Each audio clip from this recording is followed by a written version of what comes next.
83 বছর বয়স। ওই সময় আল্লাহর পয়গম্বর হযরত ইব্রাহিম আলাইহিস সালাম আল্লাহর দরবারে দোয়া করছেন, রব্বি হাবলি মিনাস সলিহিন। জুড়ে বলি সুবহানাল্লাহ। আল্লাহর পয়গম্বর হযরত ইব্রাহিম আলাইহিস সালাম আল্লাহর দরবারে দোয়া করেছেন, রব্বি হাবলি মিনাস সলিহিন, আল্লাহ তুমি আমাকে একটা নেককার সন্তান দান করো।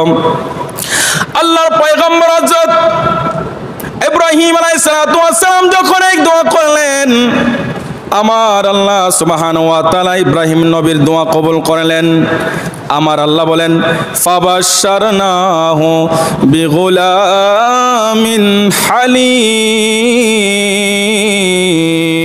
একটু জোরে জোরে বলি আল্লাহু আকবার।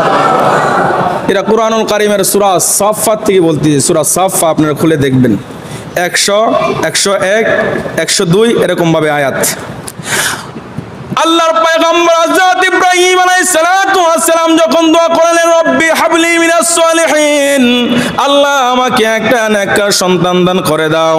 আল্লাহ দোয়া কবুল করে বললেন, ফাবাশশারনাহু বিগুলামিন হালিম। আল্লাহ বলেন, ইব্রাহিম তোমাকে আমি সুসংবাদ দেই, তোমার ঘরে একটা ধৈর্যশীল নেককার সন্তান আমি আল্লাহ দান করে দিলাম। বলেন না আল্লাহু আকবার। আল্লাহ পাক রব্বুল আলামিন হযরত ইব্রাহিম আলাইহিস সালামের ঘরে মা হাজরা আলাইহিস সালামের গর্ভের মধ্যে ইসমাঈল আলাইহিস সালামকে দান করলেন। বয়সটা হলো 86 বছর বয়স। একটু চিন্তা করেন, বয়সটা কত বছর? 86 বছর। ইসমাঈল আলাইহিস সালাম যখন দুনিয়ার মধ্যে জন্মগ্রহণ করলেন, মাও খুশি, বাবাও খুশি। ওই সময় থেকে আল্লাহ সুবহানাহু ওয়া তাআলা ইব্রাহিমের পরীক্ষা আরম্ভ করে দিলেন। আল্লাহ পাক রব্বুল আলামিন হযরত ইব্রাহিম আলাইহিস সালামকে বললেন, ইব্রাহিম, ও ইব্রাহিম তুমি একটা কাজ করো। ইব্রাহিম আলাইহিস সালাম বললেন, আল্লাহ কি কাজ করব? আল্লাহ ডাক দিয়ে বলেন, ইব্রাহিম তুমি তোমার সন্তান ইসমাইল তোমার স্ত্রীর সহ নির্জন স্থানে মরুভূমির মধ্যে বনবাসে দিয়ে আসো। আমার আল্লাহ যখন হুকুম করলেন গো, আল্লাহর খলিল হযরত ইব্রাহিম আলাইহিস সালাম কি করলেন? আর দেরি করলেন না।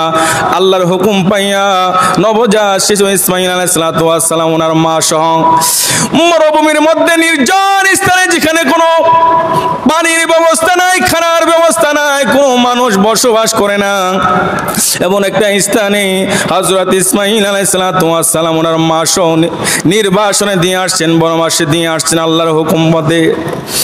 আল্লাহর পয়গম্বর হযরত ইব্রাহিম আলাইহিস সালাম তাদেরকে যখন বনবাসে দিয়ে আসলেন, এইভাবে দিন যাইতে লাগলো, দিন যাইতে লাগলো, লম্বা ঘটনা। এখানে হযরত ইসমাঈল আলাইহিস সালামের মার কাছে যে খাবার ছিল, ওই খাবারগুলি শেষ হয়ে গেছে, পানিও শেষ হয়ে গেছে, মায়ের বুকের দুধ পর্যন্ত শুকায়া যাইতেছে। পানির জন্য ইসমাঈল আলাইহিস সালাম কাতরাইতেছে রে বাবারা। এমত অবস্থায় হযরত হাজরা আলাইহিস সালাম কি করলেন? সন্তানকে পানি দেওয়ার জন্য, সন্তানের মুখের মধ্যে এক ফোঁটা দুধ দেওয়ার জন্য মা তোরা হয়ে গেলেন, মা দৌড়াইতে লাগলেন। এমনি হযরতে হাজরা আলাইহিস সালাম সাফা এবং মারওয়ার মধ্যে 7 বার দৌড়াইলেন। একবার গেলেন সাফার মধ্যে, আরেকবার গেলেন মারওয়ার মধ্যে। এইভাবে 2টা পাহাড়ের মধ্যে 7টা চক্কর দিয়েছেন। এই 7টা চক্করটা আজ পর্যন্ত হজের একটা বিধান আমার আল্লাহ জারি করে রেখেছেন। একটু জোরে জোরে বলি সুবহানাল্লাহ। বলেন না আল্লাহু আকবার। আজ পর্যন্ত হজের একটা বিধান, সাফা এবং মারওয়ার মধ্যে দৌড়াইতে হবে। আল্লাহু আকবার বলবেন না? এবার হাজরা আলাইহিস সালাম দৌড়াইয়া ক্লান্ত হয়ে গেলেন, কোন জায়গার মধ্যে কোনো পানির ব্যবস্থা নাই, ব্যর্থ হয়ে গেলেন, মন বড় ব্যথা লইয়া সন্তানের কাছে আসলেন। সন্তানের কাছে যখন আসলেন, আল্লাহর কুদরত বোঝা যায় না, দেখতে পাইল গো হযরত ইসমাঈল আলাইহিস সালামের পায়ের দ্বারা ঝর্ণার মতো পানি উঠতেছে। আল্লাহু আকবার। ঝর্ণার মতন পানি উঠতেছে। মা জননী খুশিতে আত্মহারা হয়ে গেলেন। হযরত হাজরা আলাইহিস সালাতু ওয়াস সালাম কি করলেন? নিজে পানি পান করলেন, সন্তানকেও পানি পান করাইয়া দেখতে পাইলেন পানি শুধু উঠতেছে আর উঠতেছে। এবার হযরত হাজরা আলাইহিস সালাতু ওয়াস সালাম কি করলেন? চতুর্দিক দিয়ে পাথর দিয়ে বেষ্টন দিলেন, গ্রাও করলেন পানিকে আটকানোর জন্য, কিন্তু পানি আটকাই না। এবার না পারার পরে হযরত হাজরা আলাইহিস সালাম তখন বলেছিলেন জমজম। আল্লাহু আকবার। আমরা যে জমজমের পানি খাই বরকত দান হিসাবে, জমজম নামটা কোথায় থেকে আসলো, এই জমজম পানিটা কোথায় থেকে আসলো, এটার ইতিহাস এখানে কোরবানির মধ্যে আসছে। জোরে বলি সুবহানাল্লাহ। হযরত হাজরা আলাইহিস সালাম তখন বলেছিলেন জমজম, এটার অর্থ হলো থামো থামো। আল্লাহু আকবার বলবেন না? পানিকে বলেছিলেন জমজম থামো। যখনই জমজম বলেছেন সঙ্গে সঙ্গে পানিটা থেমে গেছে। একটু জোরে বলি সুবহানাল্লাহ। তখন থেকে ওই পানির নাম হলো জমজমের পানি। জোরে বলি সুবহানাল্লাহ। লম্বা ইতিহাস, আমি সামনের দিকে আগাইতেছি। এবার হযরত ইসমাঈল আলাইহিস সালাম আস্তে আস্তে বড় হইতে লাগলেন। যখন বোঝার মতন বয়স হয়ে গেল, কিতাবের মধ্যে আসছে 13 বছর বয়স, এর কম বেশি হইতে পারে, সব কিছু বুঝে হযরত ইসমাঈল আলাইহিস সালাম আমার আল্লাহ ইব্রাহিম আলাইহিস সালামকে স্বপ্ন দেখাইলেন, ইব্রাহিম তুমি আল্লাহর রাস্তায় কোরবানি দাও। প্রথম দিন স্বপ্ন দেখার পরে হযরত ইব্রাহিম আলাইহিস সালাম 100 বকরি কোরবানি দিলেন, আমার আল্লাহ কোরবানিকে কবুল করেন নাই। দ্বিতীয় রাত্রে আবার স্বপ্ন দেখাইলেন, পরের দিন 100 দুম্বা কোরবানি দিলেন, আমার আল্লাহ কোরবানিকে কবুল করেন নাই। তৃতীয়বার হযরত ইব্রাহিম আলাইহিস সালামকে স্বপ্ন দেখাইলেন, তৃতীয়বার হযরত ইব্রাহিম আলাইহিস সালাম 100 উট কোরবানি দিলেন, আমার আল্লাহ কবুল করেন নাই। আবার আমার আল্লাহ ডাক দিয়ে বলেন, ইব্রাহিম আরে ইব্রাহিম তুমি তোমার সব চাইতে আদরের ভালোবাসার যে বস্তুটা, এই বস্তুটা আমি আল্লাহর রাস্তায় কোরবানি দাও। এই কথা যখন আল্লাহ সুবহানাহু ওয়া তাআলা শব্দের মাধ্যমে ইব্রাহিম নবীকে বললেন, ইব্রাহিম নবী আর বোঝার বাকি নাই। ইব্রাহিম নবী বুঝতে পারলেন দুনিয়ার মধ্যে সবচাইতে আদরের আমার একটা বস্তু আছে, ওই বস্তুটার নাম হলো হযরত ইসমাঈল আলাইহিস সালাম। একটু জোরে জোরে বলি সুবহানাল্লাহ। ইব্রাহিম নবী আর বোঝার বাকি নাই, ইঙ্গিত কাকে দিতেছে? ইব্রাহিম নবী আবার আল্লাহর হুকুম মতে ইসমাঈল আলাইহিস সালামের কাছে গেলেন।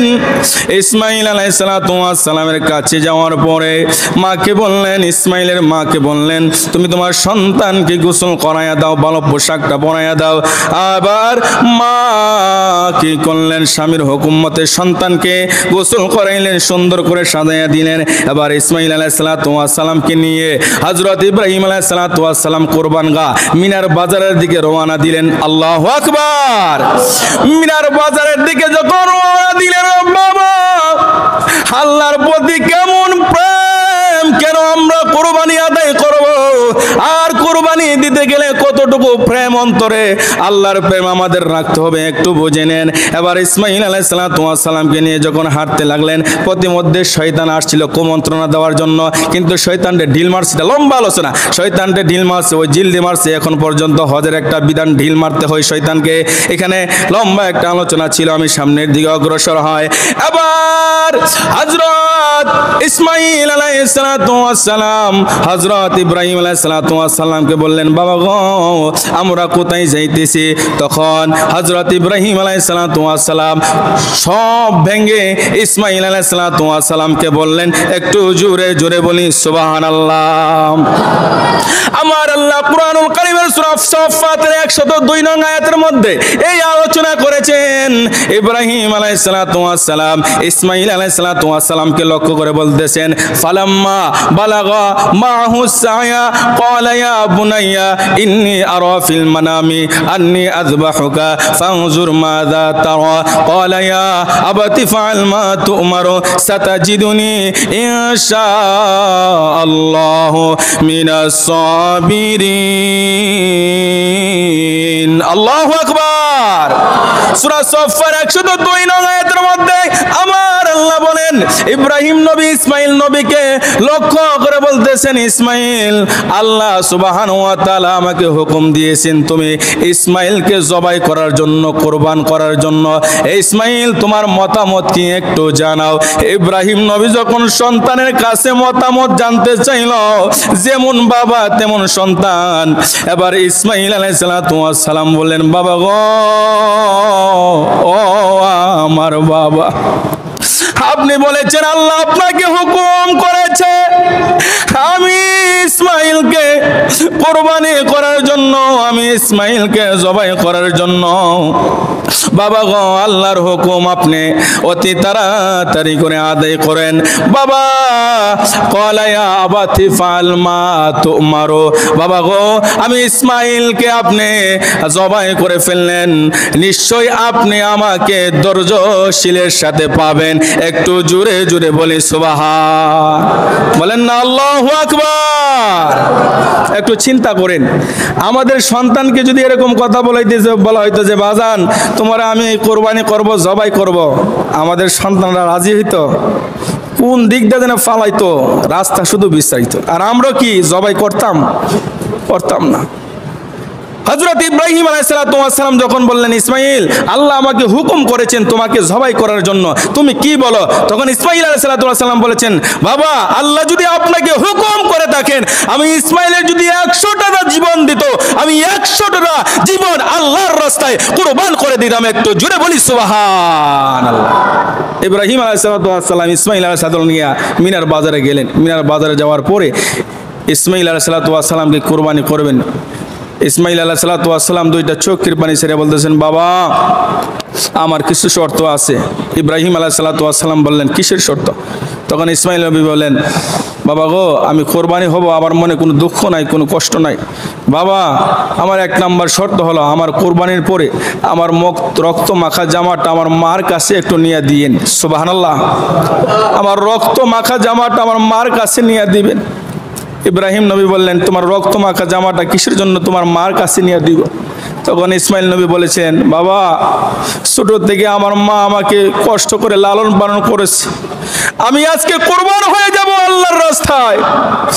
আমার মা যদিও সহ্য করতে পারবে না, আমার মা আমার এই রক্ত মাখা পোশাকটা দেখা আমি ইসমাইলকে দেখার স্বাদ মিঠাইবে। একটু জোরে বলি সুবহানাল্লাহ।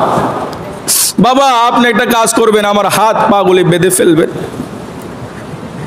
হৃদয় বিদারক ঘটনা, হাত পা গুলি বেঁধে ফেলবেন। ইব্রাহিম আলাইহিস সালাম বলেন, হাত পা কিসের জন্য বাঁধবো? তখন ইসমাইল নবী বলছেন, বাবা গো, হাত পাটা এই জন্য বাঁধবেন, মরণের যন্ত্রণা বড় ভয়াবহ যন্ত্রণা। আপনি যখন আমার গলার মধ্যে ছুরিটা চালাইবেন, আমি লাফালাফি করব, আর লাফালাফি করতে যাইয়া যদি আমার পা আপনার গায়ের মধ্যে লেগে যায়, আমার বিয়াদবি হয়ে যাবে। কাল কিয়ামতের ময়দানে আমি আল্লাহর কোর্টের আসামি হয়ে যাব। আল্লাহু আকবার। কত বড় আদব ওয়ালা ছিলেন সন্তান। আল্লাহর রাস্তায় কোরবানি হয়ে যাবেন, বলতেছেন বাবা আমি একটু লাফালাফি করলে আপনার শরীরের মধ্যে পা লাগতে পারে, আমার বিয়াদবি হবে। সন্তান আমরা কতটুকুন বাবাকে শ্রদ্ধা করতেছি, কতটুকুন আদব দেখাইতেছি। ইব্রাহিম এবং ইসমাইলের ইতিহাস থেকে আমরা একটু জ্ঞান নেন, আমল করার চেষ্টা করেন। তখন বললেন ইসমাইল আলাইহিস সালাম, বাবা আপনার 2টা চোখ বেঁধে ফেলবেন। কেন 2টা চোখ বেঁধে ফেলবো? ইসমাইল নবী বলতেছেন, বাবা আপনি যখন আমার গলার ভিতরে ছুরি চালাইবেন, আমি আপনার একমাত্র সন্তান, আমার চেহারার দিকে যখন আপনার নজরটা পড়বে, আপনার মায়া লেগে যেতে পারে, আল্লাহর হুকুমের মধ্যে ব্যাঘাত ঘটতে পারে, এই জন্য আমরা চক্ষুটা বেঁধে ফেলবেন। আল্লাহু আকবার বলবেন না?